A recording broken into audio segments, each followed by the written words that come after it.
And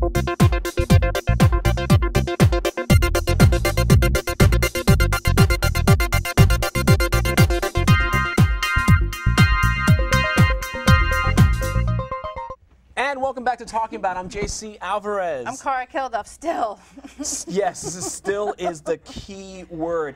Listen, we can't really, I mean, as much fun as our next guest is, there's a lot of things happening in the economy that really have almost like taken the air out of how we feel about ourselves and what we're worth.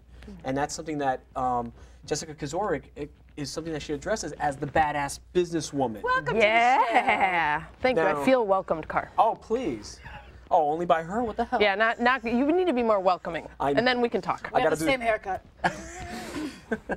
Yes, I actually patterned mine after yours. I thought you patterned yours after mine. I did. And the little crest in the front, you know, yes, going exactly, right? Absolutely. Did you see that? That was defensive. He's like, please stop, lesbian. No, I'm not scared of Jessica because I actually, at all. Most people are.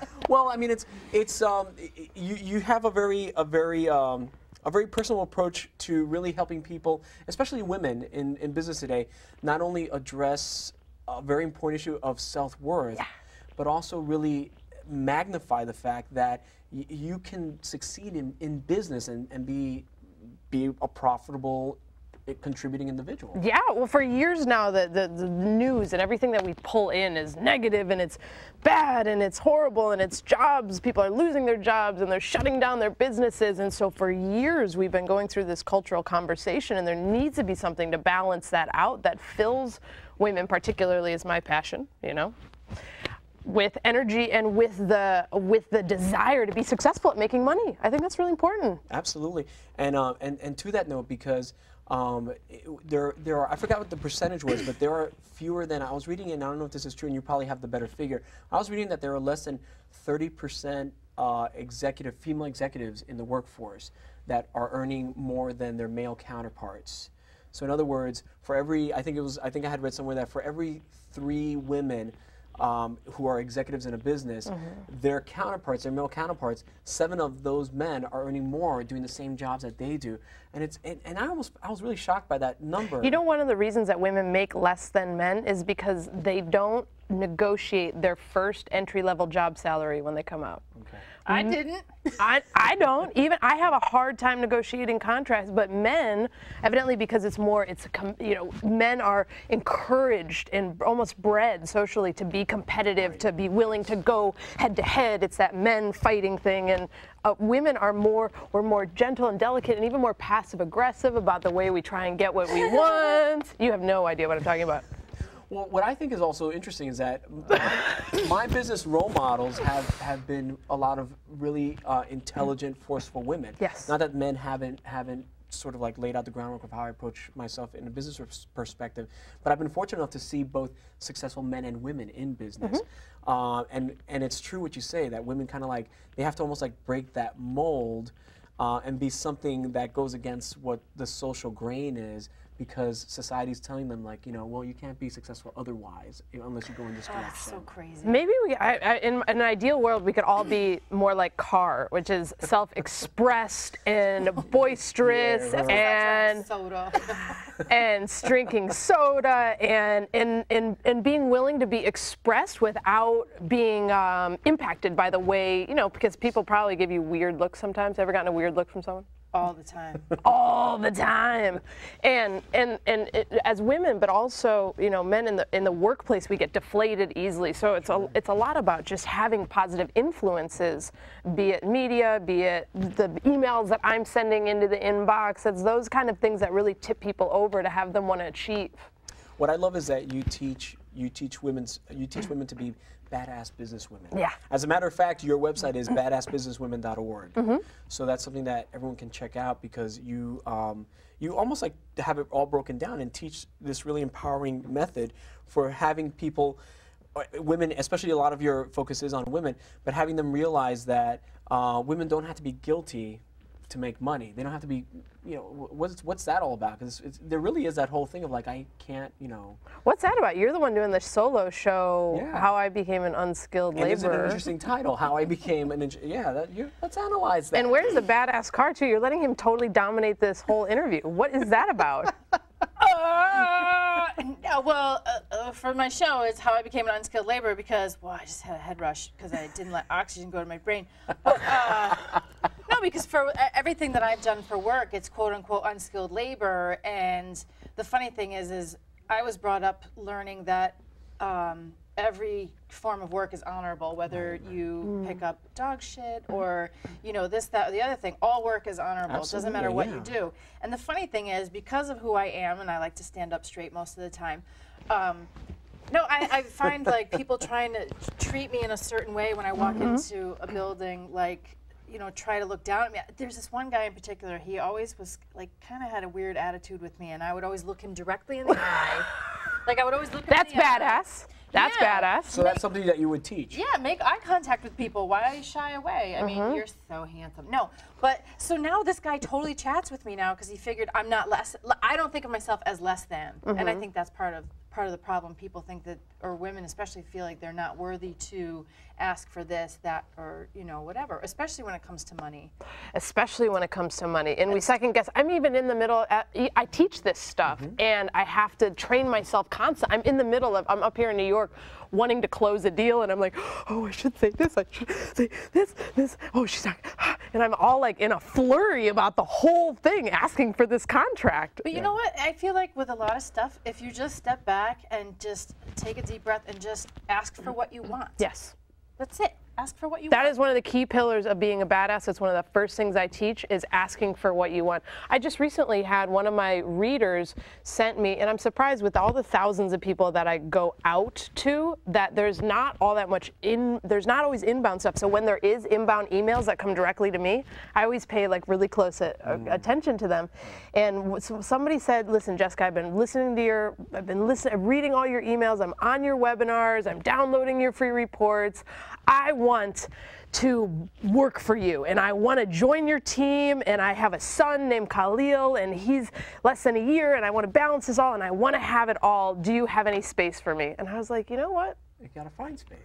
She asked for what she wanted, and her son's name is also the name of my favorite poet, Khalil Gibran. Oh, so wow. I figured that the universe was There was a saying so. connectivity There was something going on. So now she's awesome, and she's one of the people that I'm watching carve her own way and say, listen, I'm not going to put my kid in daycare. I am not going to have my husband, you know, have to work 2 jobs. I am going to find a job. I'm going to work at the job that I want, and I'm on the phone with her, and she's making calls for me, and she's, I'm so excited. I'm so excited.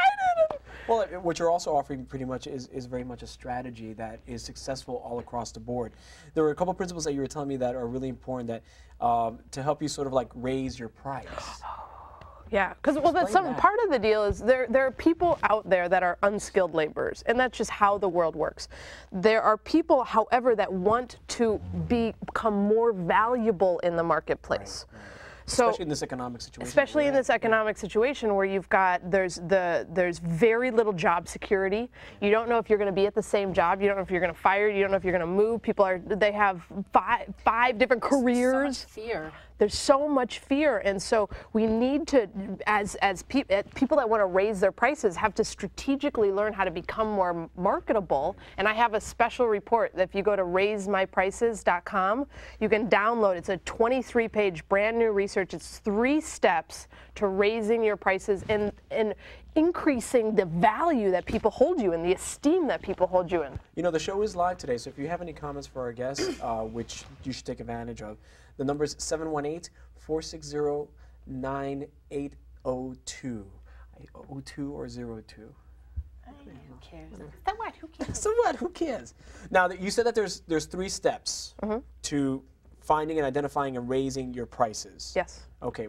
What are those 3 steps? Because I literally am just like, you know, $100. Yeah. I'm happy with $100. But it's like the first step, when you look very tactically, the person that helped me write the report, she's an MBA, so she's like got a whole, I'm the inspirational one. She's the like, okay, seriously, what do you have to do? So the first step is you have to specialize in a niche. Okay. Do you know what that means? Yeah.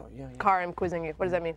That means I gotta do something really special that not everybody else does. Yes. Talented comedian and performer and writer. And there's a lot of them out there.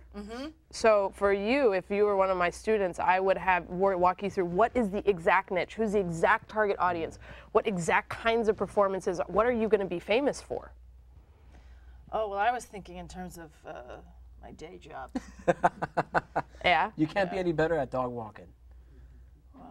Well, So- you can. so So, I you then- could start, like, if you're a dog walker, you could then specialize in. What if you specialize in giant dogs over 100 pounds? That not that you want. She's like, I don't even want to deal with those kind of dogs. No, But they you are gotta slow. pick. They're You gotta just like, pick. You gotta okay. pick your. I know, right? But you know, it's actually, I would say, or I would identify No, that it is you're- true finding out who your Or audience she is and all specializes. that. I specialize in poodles, and I am Manhattan's #1 poodle walker. Well, she's the most personable dog walker in Manhattan. That's There you go. that's- So that would be yeah. part of the way you start describing yourself Right. and different. That's another key piece of the thing is differentiating yourself from all the the other competition out there that are competing with you on a commodity level. Because if you're an unskilled worker and you're getting paid $15 an hour or whatever, there's millions of other ones out there. So it becomes of how do you differentiate yourself, be known, become visible, become someone that people are listening to, someone that tuning into. You know, a lot of it, though, I think it's an inside job. Like, you can't start this stuff. You have to have that. I don't know. It's just an inside job. You have to, like, know how to. No, Is it's that an not. No, excuse? it's not. Like, It's that's a great example that's, of. that's No, so not an something excuse, like- but, like, it's an. But no. when I think say inside job, I mean, like, you have to have that kernel of self-worth to be able to build. Oh, You know what I Sure, mean? Yeah, absolutely. well, then I don't disagree with that. Yeah. And I do think that is my target audience. When I look at badass businesswomen, it's women that already have a voice. I'm not here on the planet to tell you what your voice is or what you have to say. That's like that's your deal.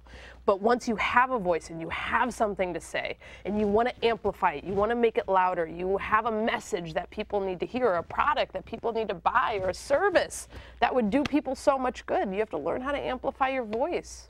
It's a wonderful thing that you're doing, especially addressing the need of businesswomen who I think, especially in an economy like this, they think that they have to provide in very different ways for their families. You know, they have to not only sometimes be breadwinners at home, but they got to keep the family unit at home kind of intact, and that can really bring down a woman's self-esteem. And I've actually seen a couple of your seminars online, and you know, you use a lot of very skillful, very empowering, very just energetic tactics to like really kind of like say, yeah, you can do all that, but you can also have this. You can have your pie and eat it too.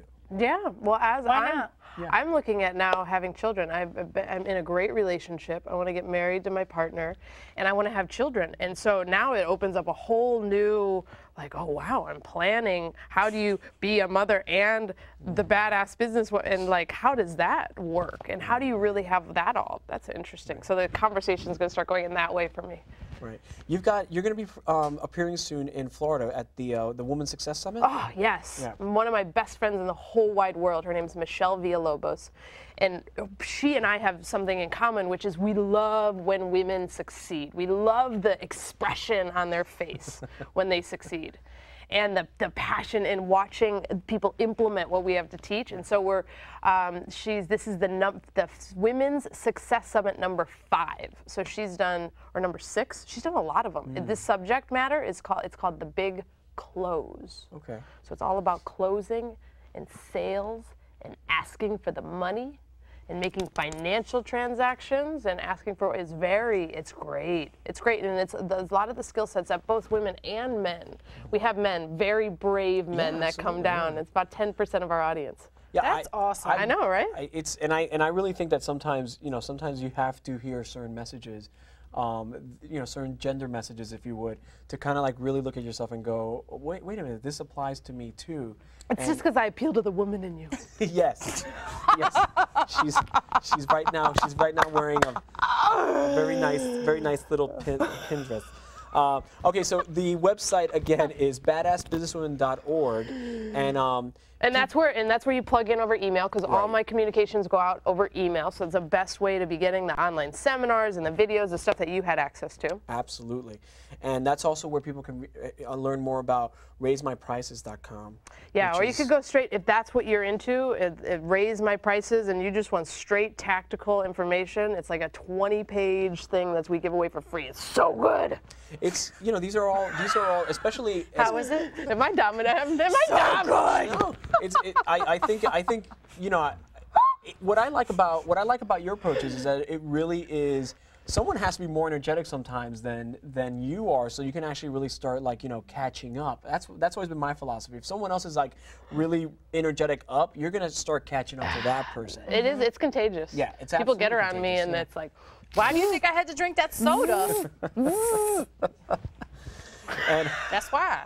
and definitely on your website, there's also a sort of like a document that folks can download that I read. Oh yeah, it's if you go to badassbusinesswomen.org, there's a free ebook there too. It's all about stories from other women. It's tips. It's how this organization got formed and why it got formed and what we're here to do. So you can get all that on the site. And again, cool. just so that everyone who's watching, these are all practices that work across the board. They're not just specifically. I mean, Jessica is speaking to a specific audience, but these are all skills that I think are important in today's economic situation, just to keep yourself ahead of the game. And also, like you said, to And really think outside the box. No pun intended. Seriously. But I don't really. think outside the box. But most of all, this really helps you identify your own self-worth, which is, I think, that's the biggest lesson here. Totally. Yeah, and you can raise your money. And raise your prices. Raise your prices. And think outside the box or inside the box. Just think differently. Just be a badass. Yeah. Badass. Badassbusinesswomen.org. Jessica Kizorek. Thank you. Hey, you know, you're welcome back anytime because I know that you are in the area often. Yes.